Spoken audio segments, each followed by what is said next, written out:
안녕하세요. 해인선원 원장 비로영우입니다.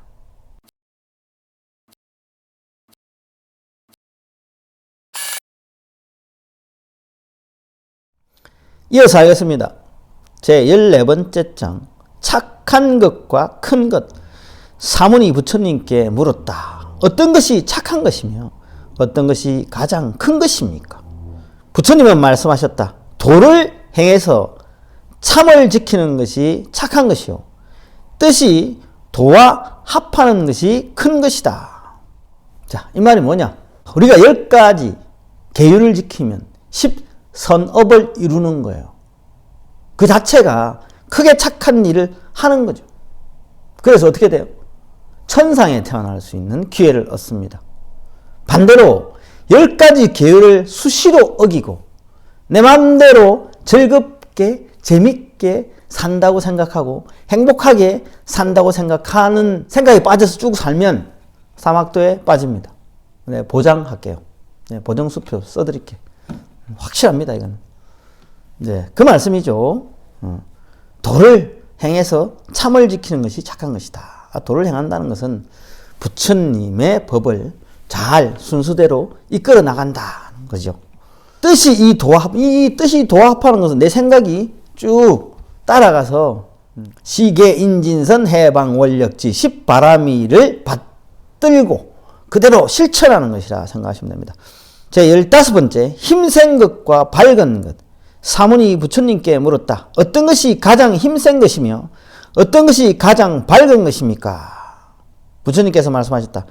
욕을 참는 것이 가장 힘센 것이니 악한 마음을 품지 않는 까닭이며 거기에 편안한 마음과 씩씩한 몸을 겸하는 것이다. 욕을 참는 거, 치욕스러운 걸 참는 거지. 그런 일 많잖아요. 젊은 사람이 나이 든 사람한테 막 대들고 욕하고 그런 일들은 운전하다가 많이 벌어져요. 참 착한데 운전만 하고 미친 듯이 바른 사람이 있어요. 막 욕하고 빵빵거리고 왜 그런지 모르겠어. 운전하면 입에 걸레를 하나 물고 이렇게 운전을 하는 것 같아요.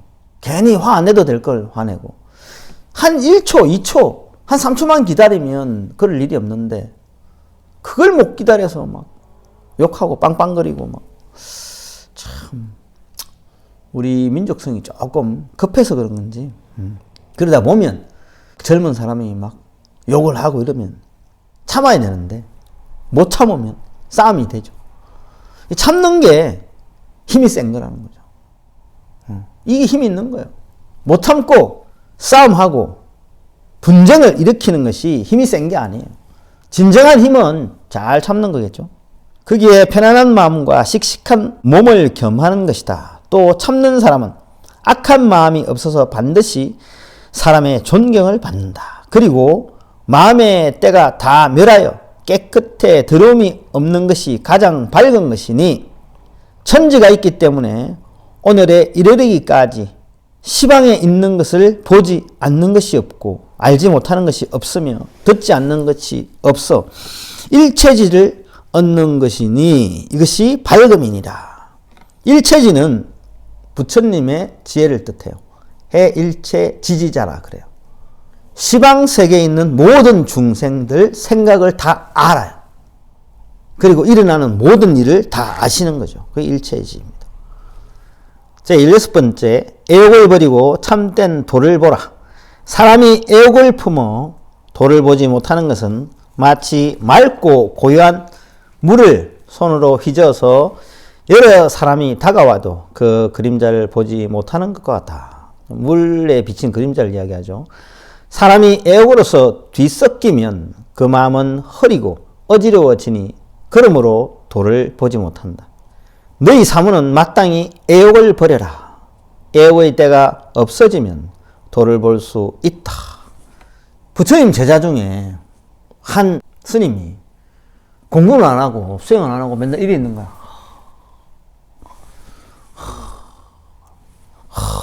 너는 왜 그래 있느냐 하고 부처님이 물어봤어. 사실 저는 출가하기 전에 결혼을 하였는데 제 부인이 너무 예쁜데 제 부인의 모습을 보고 싶어서 그리워서 이렇게 하고 있습니다. 그래서 부처님께서 내가 너희 부인을 보니까 꼭 원숭이를 닮았구나. 아닙니다, 부처님. 부처님도 보시면 이쁘다 할 겁니다. 진짜 예쁩니다. 아니니라. 이러고 촥 이런 하늘에서 천녀가 촥 내려와서 절을 딱 하는 거예요. 너무 예쁘거든. 그래서 부처님이 물어봤어. 자, 내 부인과 이 여인을 비교하면 내 부인이 어떠하냐? 원숭이 맞습니다.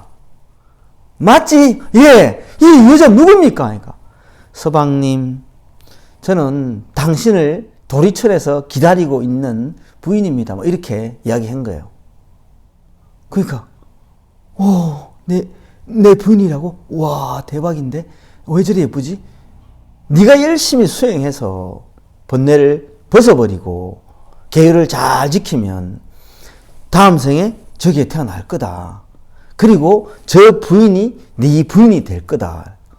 네, 알겠습니다. 그때부터 막 눈도 안 감고 막 열심히 수행을 어마어마하게 하는 거야. 너무 열심히 수행하니까. 너는 왜 그렇게 열심히 하느냐? 아니, 빨리 그 여자 만나러 가야죠. 우리 와이프 빨리 진짜 만나러 가고 싶어요. 그렇구나. 부처님 다시 쫙 보여줘. 막 지옥에서 한 사람이 막 쌈기고 뽑기고 잘리고 찔리고 막 고통을 무지 받고 있거든. 저 불쌍한 저 양반 누구죠? 부처님. 바로 너니라. 저 천상에 태어난다 하셨잖아요. 그래, 천상에 태어나느니라. 근데요, 왜 갑자기 거기에 태어났다가 너무 오용락을 즐긴 나머지 복을 다 까먹고 죽을 때는 권속이 다 떠나. 부인도 떠나고 자식도 떠나고 내 시종들도 다 떠나거든. 부하들도 다 떠나고. 내가 얼마나 너희들을 위해서 잘해줬는데 나를 이렇게 버릴 수가 있느냐 원망을 하게 돼. 내가 너희들 꼭 복수를 하겠다. 다 죽여버리겠다. 이런 원망을 하고 성질을 낸다고. 화를 크게 내므로 인해서 갑자기 업이 엉어러져서 지옥으로 떨어져 버려. 그래서 네가 지옥에서 고통받고 있다. 아이, 부처님, 그럼 뭐 도대체 고통 안 받으면 어떻게 하면 됩니까? 네가 저 여인을 만나기 위해서 수행하면 안 된다. 정말 모든 중생을 위해서, 내지는 내 자아를, 이런 모든 탐욕을 가지고 있고 오용락을 즐기려고 하는 자아를 내려놓는 수행을 해야 된다. 이래서 제대로 된 수행을 하고 아란이 되었다는 이런 이야기가 있거든요. 누구나 사람은 욕계 중생이잖아요. 우리 욕계 중생이잖아요. 나는 내 짝이 있을 거야. 애욕. 있기 때문에 욕계에 태어난 거예요. 짝을 향한 그리움, 짝을 향한 생각, 배우자를 향한 생각, 사랑, 정신적인, 육체적인 이게 있어요. 이걸 참 억누른다는 게 쉬운 일은 아닙니다. 그러나 수행자라면 누를 수 있어야 된다 이 말이겠죠. 17번째 장. 도를 보면 무명이 없어진다. 도를 보는 사람은 마치 횃불을 들고 어두운 방에 들어가는 것과 같다. 횃불을 들고 어두운 방으로 들어가면 어둠은 사라지고 밝음만이 남아있다. 도를 배워서 진리를 보면 무명은 곧 없어지고 밝음만 항상 있을 것이다. 자, 18번째. 생각 없는 생각. 내 법은 생각이 없는 생각. 집착이 없는 생각을 생각하고, 행함이 없는 행동, 집착 없는 행동. 이게 뭐냐? 조사 스님들이 머무는 바 없이 마음을 내어라. 이런 말을 하거든요. 어디에? 자아에. 자아를 통하지 않고 사고하라. 사고가 안 되지. 힘들죠. 있는 그대로 봐라. 차별심을 두지 마라. 내가 알고 있는 견해를 일으키지 마라. 이런 뜻인데 쉽지는 않아요. 자꾸 연습해야지. 수행하다 보면 되겠죠. 따끔이 없는 따끔. 집착이 없는 따끔을 닦는 것이다. 그러므로 아는 사람은 일일이 바로 가깝지만 모르는 사람은 갈수록 아득히 멀 뿐이다. 우리가 욕계 중생의 욕심을 가지고 보지 말고 평등한 마음, 성품으로 모든 것을 봐라. 네, 그런 말입니다. 제19장 도를 얻는 길. 천지를 관해서 무상을 생각하고 세계를 관해서 무상을 생각하면 마음을 관해서 곧 보리로 생각하라. 이렇게 알아차리면 도를 얻기 빠를 것이다. 이 말 자체가 좀 어렵네, 그죠? 항상한 게 없어요. 무상이란 말은 항상하지 않다는 거예요. 영원하지 않다는 거예요. 특히 이 자아는 내가 살아있을 동안에만 존재해요. 이 자아는 이번 시즌, 이번 생만 존재해요. 다음 생은 다른 자아로 태어나요. 이번 자아는 어디로 가? 압축 파일에 묶여가지고 언포맷 되는 저 깊은 곳으로 숨어 들어가요. 잠재의식 중에 묻혀서 다음 생의 밑그림이 되기 위한 준비를 하는 거죠. 제 20번째 무아의 가르침. 마땅히 내 몸 가운데 사대는 각기 제 이름만 있을 뿐 나라는 실체가 없다고 생각하라. 지수합풍으로 막 묶어진 이 몸뚱아리는 실체가 없다 하는 거죠. 나라는 실체가 이미 없거늘 그것은 환과 같은 것이다. 이 몸뚱아리는 환과 같은 것인데 사실 맞으면 아프고 이렇게 하면 간지럽고 밥 안 먹으면 배고프고 이게 참 벗어나기 힘든 거예요. 우리가 느끼는 이 자아가 느끼는 감각이 크기 때문에 그래서 수행을 통해서 이 감각을 내려놓는 거죠. 열심히 수행하면 어떻게 된다? 이 감각이 무뎌져요. 세금의 경계가 녹으면서 칼로 손가락을 썰어도 마치 그냥 연필을 우리가 깎을 때 나무를 베듯이 안 아파요. 느낌이 없어. 그렇게 될 때가 있어요. 그래서 수행 오래 하다 보면 분명히 팔이 있는데 이 팔이 느낌이 없어. 이게 내 팔 맞나 이게? 느낌이 안 느껴져요. 그럴 때가 있어요. 수행을 하다 보면. 가다 보면 그런 경계가 생겨요. 그러다 보면 아 이런 게 그런 거구나 하고 비슷하게 알 수는 있어요. 자, 21번째 명예의 해악. 사람들은 정욕에 따라 좋은 명예를 구하지만 좋은 명예가 생기자마자 몸은 벌써 죽고 만다. 열심히 명예, 돈, 재물을 막 크게 구해서 내가 부자가 되고 명예가 크게 얻었어. 그럼 뭐 하냐고. 봐. 미국의 바이든 대통령 나이 몇 살이에요? 큰 명예를 얻어서 대통령 됐어. 앞으로 몇 년 살까? 20년 살겠나? 못 살걸. 80 몇 살인데.